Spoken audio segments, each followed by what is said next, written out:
विकी और पायल की शादी को मुश्किल से 1 महीना हुआ था। शादी के बाद उनका जीवन खुशी और प्रेम से भरा हुआ था। विकी एक समझदार और संस्कारी लड़का था जो अपने परिवार और रिश्तों को बहुत महत्व देता था। पायल जो एक आधुनिक सोच रखने वाली महिला थी। पायल का जीवन ससुराल में आकर थोड़ा बदल गया था। एक दिन विकी ने पायल से कहा, पायल, मेरी बहन जानवी आज हमारे घर आ रही है। तुम अच्छे अच्छे पकवान बना देना। उसे घर का खाना बहुत पसंद है।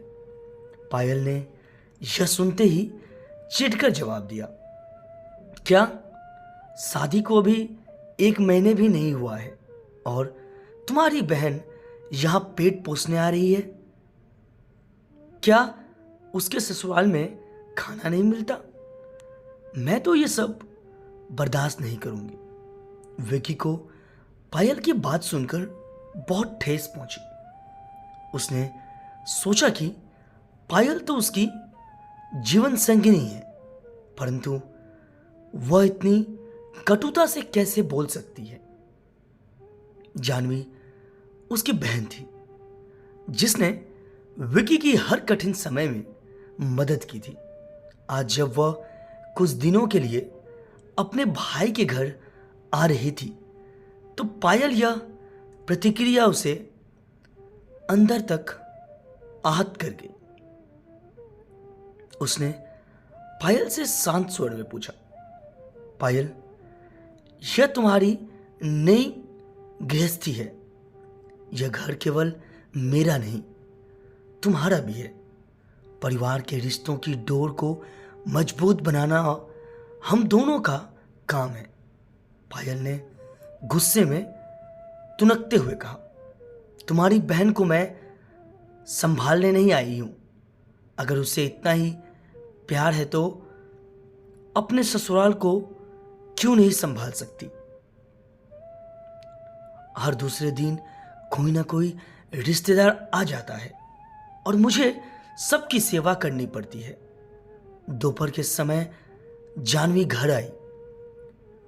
वह विकी के लिए कुछ मिठाई और पायल के लिए साड़ी लेकर आई थी। उसे यह नहीं पता था कि पायल उसकी आने से खुश नहीं है। जानवी ने पायल से कहा, भाभी, मैंने सोचा कि आपसे मिल लूं। आपसे मिलने का मन था। ये साड़ी आपके लिए लाई हूं। पायल ने बिना मुस्कुराए ही कहा, धन्यवाद, लेकिन आपने तकलीफ क्यों की? यहां आने की जरूरत नहीं थी। जानवी को पायल के व्यवहार से अजीब महसूस हुआ, लेकिन उसने कुछ नहीं कहा। विकी यह सब चुपचाप देख रहा था। उसने समझ लिया कि पायल को रिश्तों का महत्व सिखाने की जरूरत है। रात को जब जानवी सो चुकी थी, विकी ने पायल से बात करने का फैसला किया। पायल, मैं जानता हूं कि तुम्हारे लिए सब कुछ नया है, लेकिन तुम्हारे व्यवहार ने मुझे आज बहुत आहत किया है। जानवी मेरी बहन है जिसने हर कदम पर मेरा साथ दिया है। वह सिर्फ मेरे लिए नहीं, हमारे लिए आई है। तुम्हारे कटु शब्द ने मुझे मजबूर कर दिया कि मैं तुम्हें रिश्तों की अहमियत समझाऊं। पायल ने गुस्से में जवाब दिया, तो तुम कहना चाहते हो कि मैं गलत हूं? क्या अब मुझे अपनी जिंदगी तुम्हारे रिश्तेदारों के हिसाब से चलानी होगी? पायल, मैं तुम्हारे सम्मान के खिलाफ कुछ नहीं कह रहा हूं, लेकिन अगर तुम मेरी बहन का सम्मान नहीं करोगी तो यह हमारे रिश्तों को कमजोर करेगा। मैं चाहता हूं कि तुम इसे समझो। विकी ने पायल को अपनी और जानवी की बचपन की कहानी सुनाई। जब पिताजी का देहांत हुआ था तो जानवी ने अपनी पढ़ाई छोड़कर घर संभाला था। उसने मुझे पढ़ाई पूरी करने दी ताकि मैं अपनी जिंदगी बना सकूं। उसने अपने सपनों की कुर्बानी दी ताकि मैं अपने सपने पूरे कर सकूं। आज जब वह कुछ दिनों के लिए हमारे घर आना चाहती है तो क्या यह उसका हक नहीं है?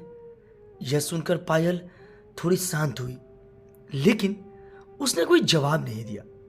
अगले दिन जानवी ने जाने की तैयारी की। उसने विकी से कहा, भाई मैं सोच रही हूं कि वापस चली जाऊं। शायद यहां मेरे आने से सबको असुविधा हो रही है।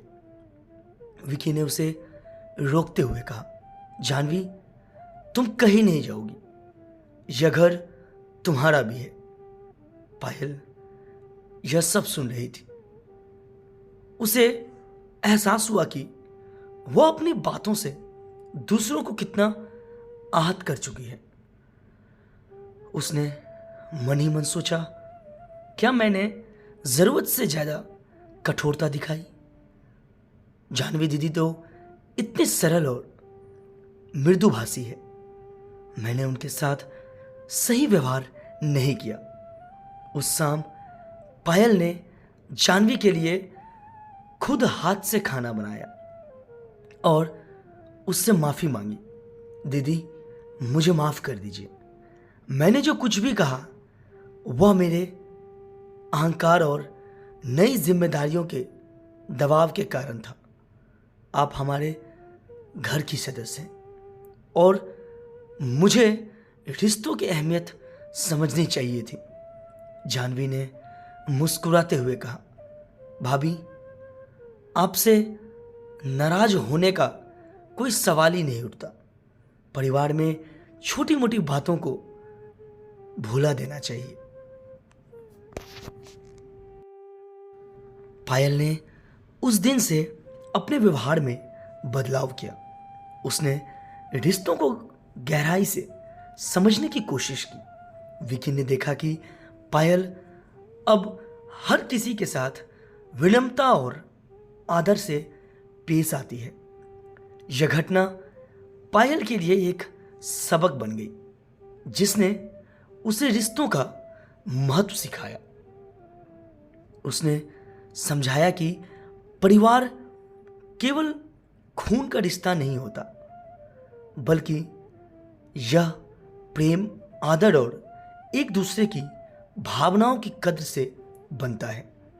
अंत में पायल ने वह सीख हासिल की जो शायद शब्दों से समझाई नहीं जा सकती। रिश्तों की मिठास को बनाए रखना ही सच्चे परिवार का आधार है।